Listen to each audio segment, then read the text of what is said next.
Good day everyone. Mag-test lang tayo ng unit ni Sir from Davao City.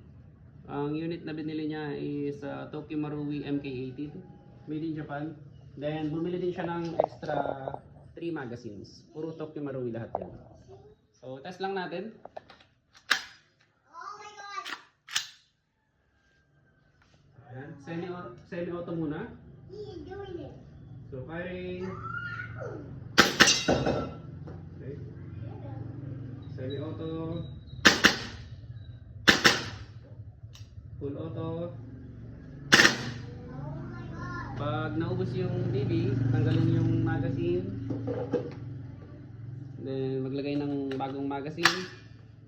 Then hilain lang yung charging handle. Then ready to fire na naman. So semi-auto tayo. Oh. Oh my god. Okay. Naubos yung BB.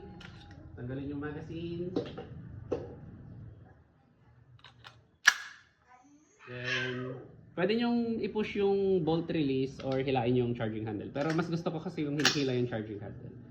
So, full auto. Firing. No, no. Okay. So, wala na naman BB. Last magazine. No. So, semi-auto tayo ha. No, no, no, no. Yun yung BB. Firing.